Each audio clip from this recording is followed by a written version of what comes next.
ආයුබෝවන් සුබ දවසක් සියලුම දෙනාට අනුඇග්‍රි YouTube channel එකට ඔයගොල්ලෝ හැමෝම සාදරයෙන් පිළිගන්නවා. ඔන්න අදත් මම ඔයාලට ගෙනල්ලා දෙන්නේ පටක රෝපණ තාක්ෂණය යටතේ ඕකිඩ් වල බීජයක් කොහොමද හදාගන්නේ කියන එක. එතකොට ඕකිඩ් කරලා පරාගණය කරන්න ඕනේ අපි. එතකොට පරාගණය කරන්න ඕනේ නියමිත කාලයක් තියෙනවා. නියමිත අවස්ථාවක් තියෙනවා මල් කිනිත්තක මලයේ කොයි මලද කියන එක තියෙනවා. එතකොට සාමාන්‍යයෙන් දැන් ඕකිඩ් පරාගණය කියන එක ගත්තාම ලෝකේ තියෙන විවිධත්වයක් තියෙනවා. ඒ කියන්නේ මල් වල පාට ගොඩාක් තියෙන එකම වර්ගය තමයි මේ ඕකිඩ් කියන්නේ. ඕකිඩ් වලට විශේෂ තැනක් හිමි වෙලා තියෙන්නේ මේ මල් වල තියෙන සුවිශේෂී පාටත් එක්ක.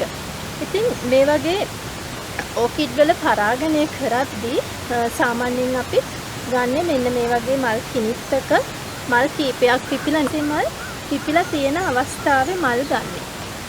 අපිට සාමාන්‍යයෙන් පුළුවන් මේ තියෙන ඩෙන්ඩ්‍රෝබියම් වර්ගනේ. ඕකිඩ් වල විශේෂය තමයි ඩෙන්ඩ්‍රෝබියම් සහ පැලනොප්සිස්.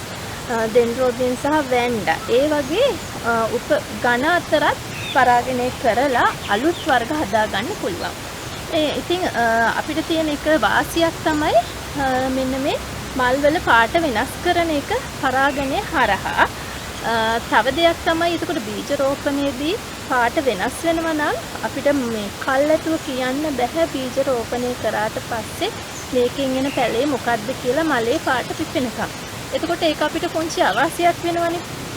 ඒ අවාසිය මග අරගන්න අපි කරන්න තියෙන්නේ එකම වර්ගය කියන්නේ දැන් මේ මල් කිනිත්ත ගත්තොත් මේ මල් කිනිත්තේ පාටම මේ මල් කිනිත්තේ තියෙනවා. වර්ග දෙකක්. ඕකිඩ් වල විශේෂත්වය තමයි මේවා ස්වපරාගණයෙන් බීජ නිපදවන එක අඩුයි. පරපරාගණයෙන් තමයි බීජ නිපදවන්නේ. පරපරාගණය කියන්නේ මේ වගේ එක කිනිත්තක් සහ තවත් කිනිත්තක් අවශ්‍ය වෙනවා. අපි ඒක මව් කිනිත්ත සහ පිය ජාන වලට අදාළ පරාග ලබා ගන්න කොටස විදිහට කිනිති දෙකක් ගන්නවා. අපිට ඕනේ මේ මලටම අදාළ පාට වලින් තියෙන පැල නම් අපි මේ මල් කිනිති දෙක අතර පරාගණයක් කරන්න ඕන. අපි හිතමුකෝ අපිට ඕනේ වෙනස්ම පාටක් කියලා. එතකොට වෙනස්ම පාටක් ගන්නිද්දි මෙන්න මේ වගේ. මේ දැන් මේ තියෙන දම් පාටයකට මේ සුදු මික්ස් වෙච්ච මලේ පරාග මාරු කරොත් එහෙම ඒකේ පාට තවත් වෙනස්ම පාටක් වෙනවා. එතකොට ඒකේ පාට අපිට කල්ැතුව කියන්න බෑ. නමුත් ඩෙන්ඩ්‍රෝබියම් වර්ගයක්. ඒ වුණාට ඒකේ පාට මේ පාටද මේ පාටද ඒ අතර මික්ස් එකක්ද කියලා පැල හැදෙන පැලේ මල පිපුණාම තමයි කියන්න වෙන්නේ. ඒ නිසා මේ ක්‍රමයේ ගොඩක් වෙලාවට පොට් ෆ්ලවර්ස් පොට් ප්ලාන්ට්ස් වලට පාවිච්චි කරන්න පුළුවන්. මොකද එතකොට කැමති ගොඩක් ලස්සන පාට තියෙන මල් වලටනේ. කට් ෆ්ලවර්ස් වලට පාවිච්චි කරනවා නම් අපි මේ වගේ ගන්න කිනිති දෙකක පරාගණය කරන්න ඕන.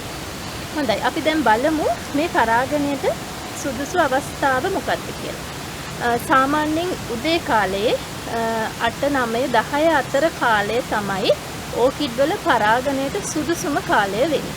එතකොට මේ ඕකිඩ් වල මල් වල පිපිලා තියෙන කලංකයේ ද්‍රවමය තත්ත්වයක් තියෙනවා. එතකොට අපි එකතු කරන පරාග හරියටම කරලක් ලබා ගන්න තත්ත්වයටපත් වෙනවා. මලක ගැහැණු කොටස සහ පිරිමි කොටස මොකක්ද කියලා දැන් මේ ඕකිඩ් මල ගත්තාම මේ තියෙන ලිප් එක ලිප් එක පොඩ්ඩක් මෙහෙම පාත් කරද්දි මෙතන තියෙනවා පරාග දානි තියෙන කුටීරය. මේ මං ගලවලා පෙන්නුවාම මේ තියෙන්නේ කහ පාටට පරාග දානි. ඔයාලට පැහැදිලිව පේනවා ඇති මේ තියෙන පරාග දානි. ඒ පරාග තියෙන කුටීරය ඇතුලේ තමයි පරාග දානි තැන්පත් වෙලා තියෙන්නේ. එතකොට මේ පිරිමි කොටස මලේ අපිට ගැහැණු කොටස සහ පිරිමි කොටස මේ වගේ අපි මේකට ස්තම්භයක් කියන ව්‍යුහය කියලා කියනවා මේ සම්පූර්ණ කොටසට. එතකොට මේ පොඩි ලේයර් එකකින් වෙන් වෙලා තියෙනවා ගැහැණු කොටස. එතකොට මේ තියෙන්නේ ගැහැණු කොටස. එතකොට මේකේ ඉටි වගේ උකු ස්වභාවයක් තියෙනවා. මෙතන පොඩි සිදුර හරහා මේ තියෙන. එතකොට අපි කරන්නේ මෙතන තියෙන පරාග දානි මේ ගැහැණු කොටසට ඇතුල් කරන එක. එතකොට මේකෙදී අපිට මං කලින් කිව්වනේ පරපරාගණයට හැඩ ගැහුණු වර්ගයක් කියලා ඕකිඩ් කියන්නේ. ඒ නිසා අපිට මේකේ තියෙන පරාග මෙතනම මලට තැන්පත් කිරීමකින් කරලක් හදාගන්න බෑ. ගොඩක් වෙලාවට එහෙම කරලක් හැදුවත් ඒකේ බීජ ඇති වෙන්නේ නැහැ කරල හැදුනට.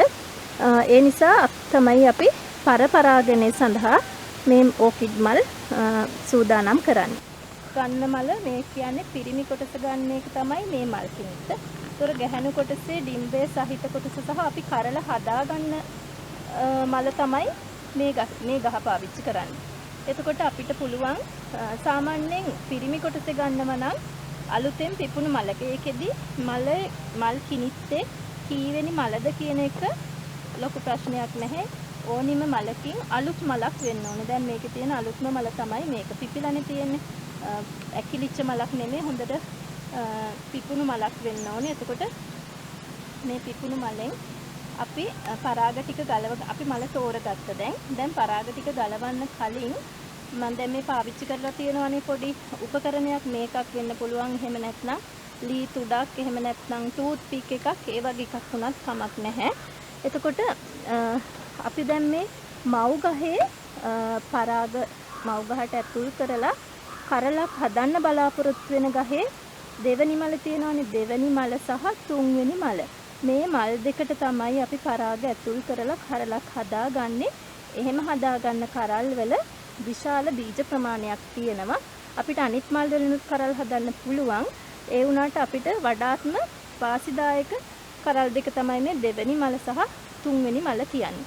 එතකොට අපි මේ තෝරගත්ත පිරිමි කොටස මේ මල් වල ගැහැණු කොටස සමග සම්බන්ධ කරනවා. එතකොට අපි ඊට කලින් මේ ගැහැණු මලේ තියෙන පොඩි උකු ගතියක් සමග තියෙන මේ ද්‍රාවණය අපි ලබා ගන්න උපකරණයට පොඩ්ඩක් ආලේප කර ගැනීමක් කරනවා. එතකොට මේ වගේ එතකොට මේකට අර ගලව ගන්න පරාග දෙක හොඳට ඇලිලා හිටිනවා. මෙන්න මේ වගේ පරාග දානියෙන් පරාග අපි මේ විදිහට මේකේ අලව ගන්නවත් උඩේ. මේ වගේ අලව ගත්තට පස්සේ ආපහු අර ගැහැණු මලේ දෙවෙනි මල සහ තුන්වෙනි මලට මේ පරාග දානි මේ විදිහට ඇතුල් කරනවා.